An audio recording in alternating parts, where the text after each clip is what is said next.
with. Those things don't change when transgender women suppress testosterone. They don't get shorter. They've still got big lungs. We will defend the proud tradition of female athletes, and we will not allow men to beat up, injure, and cheat our women and our girls. From now on, women's sports will be only for women. You're about to be a mom. How is that feeling? Pops. Oh, let me get it together. Pops. About to be a pops. You want your son to call you Pops, and whenever his friends ask, what does your dad do for a living? He's supposed to say, oh, he plays in the WNBA. Brittney Griner's medical records just leaked, and if the claims are real, they prove she wasn't born female. We're talking surgery, hormones, the kind of stuff the league hoped nobody would ever dig into. But it's out now, and it's messy. Griner's been playing in the WNBA for years, but after that viral moment where she called Caitlin Clark a trash F-word white girl from the bench, everything started to unravel.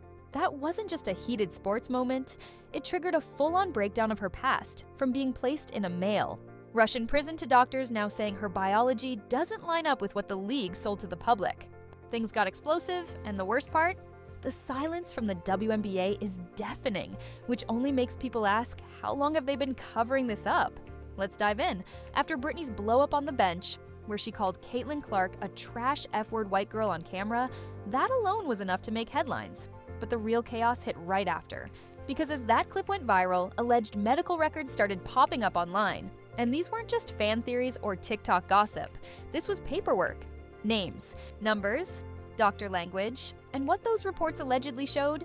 Testosterone levels that didn't match female ranges, bone structure that read male, even notes about past surgeries. Not athletic, but transitional. People were stunned, but suddenly, things started clicking. Trainers had been saying for years that Brittney doesn't heal like the rest of the league.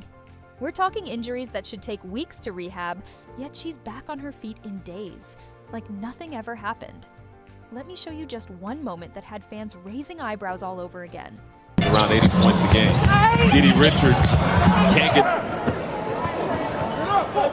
Just tell she's in a lot of pain. Had another tremendous season. On her second gold medals, you hear the applause as she comes to her feet. She has 26 points tonight, 9 rebounds, 6 assists. It's a tough tumble there as she gets help off the floor. Now, at first everybody brushed it off, saying, oh, she's just built different. But that phrase hits way different now, because when you stack that on top of everything else, the voice, the recovery speed, the frame, and then compare it to how male athletes typically bounce back from injuries, yeah, the puzzle pieces start falling into place real quick. And while the league stayed quiet, fans got loud. People didn't just let this slide.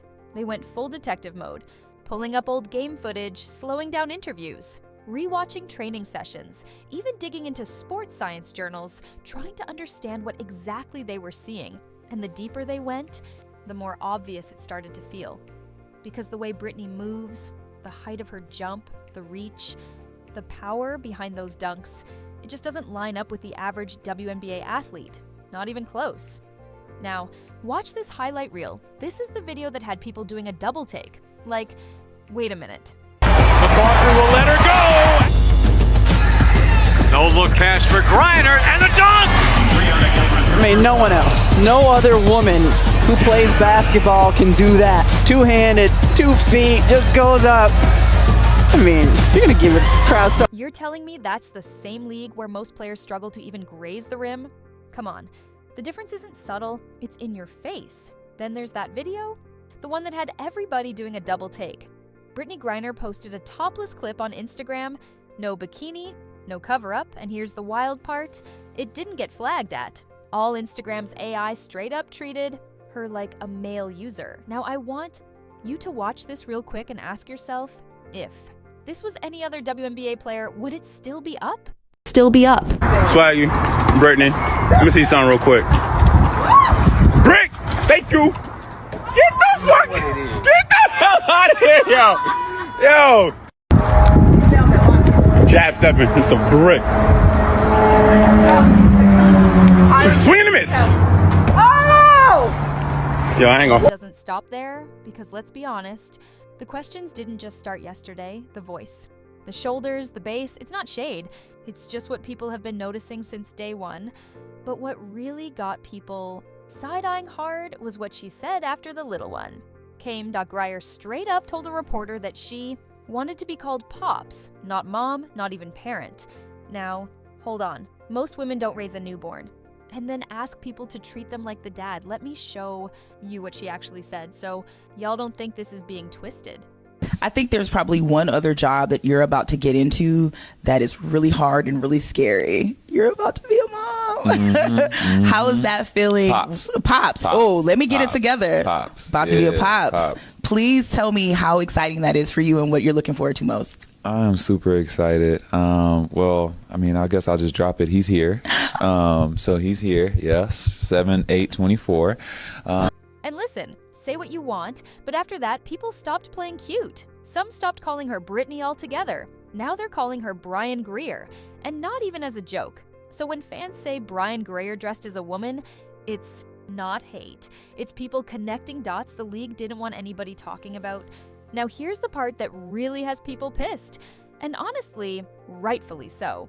Women's sports weren't just created for fun. They were built to give female athletes a level playing field, one where they could compete without being physically outmatched by someone who biologically moves and builds muscle like a man. But if Brittney Griner is out here dominating the WNBA without ever showing verified proof of her gender status, then what are we even doing? And when a player like Brittney Griner steps on that court, someone who allegedly has all the physical advantages of a male athlete, it stops being fair competition and starts looking like theft. Now, listen to this clip, because even leaders outside the league have started saying what a lot of parents and athletes have been screaming for years.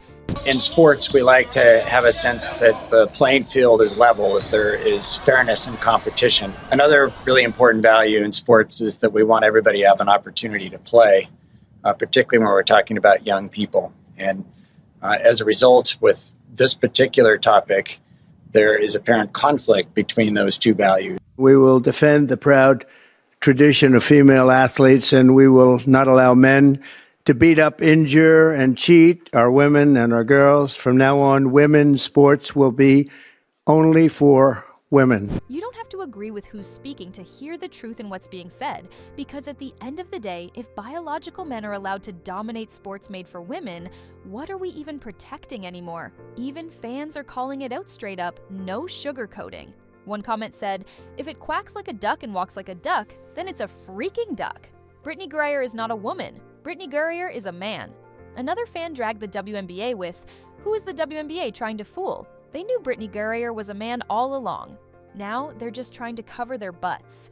And don't forget, Brittney Griner has been front and center pushing the idea that trans athletes should be allowed to compete in women's sports without any restrictions. Now watch this clip. It's from a press interview where she wasn't just giving her opinion.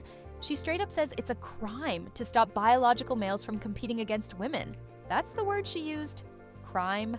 There are a number of states who are aggressively moving to prevent transgender athletes playing. And I was wondering, again, I hate to put one more thing on your plate, but in terms of on your radar, where is that? You're going to have a tremendous platform, but where is that going to be on your radar in terms of advocating for, athletes, all athletes, transgender athletes to be able to play? Oh, I mean, that ranks high on the list of things that I'll be fighting for and speaking up against. You know, everyone deserves the right to play. Everyone deserves the right to come here, sit in these seats, and feel safe and not feel like there's a threat or they can't be who they are or like it's just all eyes on them. So I think it's a crime, honestly, to separate someone for any reason. So I definitely will be speaking up against that legislation and those laws that are trying to be passed, for sure. She's made it her mission to push that narrative forward. She even said in an interview that it was top of her list to make sure trans athletes get to play. No restrictions. So yeah, when people started questioning her own biology, that clip hit different because it's not just a stance. It feels personal. She literally said making sure trans athletes get full access to women's Leagues is at the top of her list. And now people are finally saying what most of y'all were already thinking. Of course, he's going to be against a ban that would prevent him from playing, because if leagues ever decided to test hormone levels, scan bone structures, or look at original birth records, players like Brittney might not be eligible at all. Let's not forget, they literally swapped her for the Merchant of Death, an international weapons dealer who sold bombs, missiles, and chaos to anybody with a checkbook. And what did Russia do when they arrested her? One person said it best: the Russians aren't stupid. They threw him in a men's prison. And this is the part that still blows people's minds, because Russia knew. Now watch this. It's the moment she was swapped for Victor Bout. Pay close attention to how it's framed. Music. That wasn't just a casual trade. That was a statement. Because while Griner was in custody, they put her in a men's prison. And ask yourself, would they have done that if they believed she was biologically female? Now here's where the double standard really hits. Real women who've never had surgery, never taken hormones, never tried to pass as anything else, have been banned from sports just for having naturally high testosterone. We're talking Olympic medalists, world record holders, athletes who were born female and raised female, but got sidelined for a hormone level they couldn't control. Caster Semenya, gone. Dutee Chand, suspended. Even Namibia's Christine Mboma, who couldn't compete in her main events because her body didn't fit the world athletics rules, despite never transitioning. Never hiding, never lying. So again, why does Brittney get a pass? Why is everyone else being drug tested, hormone checked, and medically monitored like lab rats? But this one player can break every biological rule in the book? Because let's be real, the WNBA doesn't just play basketball, they push a message. Their whole identity is built around being woke, progressive, and unapologetically inclusive. And they don't just talk about it, they brand everything around it. From sponsor deals to courtside messaging, to full-on Pride Night events designed to prove how down they are for the cause. WNBA has long embraced the LGBT community, both on the court and in the stands. But starting this week, it will become the first professional sports league to have a marketing campaign specifically targeting those fans. And for us, it's really a celebration of diversity and inclusion and a recognition of an audience that has been with us very passionately. The league's WNBA Pride campaign will focus on print and the web, including a league website. All teams will participate. That can be hosting a Pride Night. That can be having a player serve as a grand marshal in a Pride parade. So now, imagine the fallout if that entire image turns out to be fake. They're not ready for the backlash. But that's just the beginning. Because if this ever gets confirmed, the legal blowback would be brutal. We're talking lawsuits from every player who ever had to go up against her, players who lost games, missed bonuses, lost sponsorships, and missed out on career milestones, all because they were forced to compete against someone with an undisclosed biological advantage. And it wouldn't stop with the players. Big-name sponsors who thought they were pouring millions into a women's sports league would start asking questions. Some might even demand refunds, turning it into a financial disaster the league couldn't handle. The fallout wouldn't stop with the WNBA either. It would hit the NBA too. They fund the league and help manage it. Now, before we go further, let me show you what the... It pisses me off because I don't think there's anyone in America that supports the WNBA more than NBA players. 100%. The NBA players support the WNBA like the most. More than we probably support the fucking NBA. And it bothers me. And here's the part nobody wants to admit out loud. If Brittney's status ever gets officially exposed, it could force every other major league, from tennis to track to soccer, to start enforcing biological testing again. And in this era of politics and identity battles, that would be an absolute firestorm. So when people ask, why hasn't the WNBA said anything? Why are they acting like this isn't happening? This is why. And here's what nobody's saying out loud. If the WNBA let this happen once, who's to say it's not still happening? Who else are they protecting? Because if Brittney Griner really was born male and the league knew the whole time, then this isn't just your usual Conti.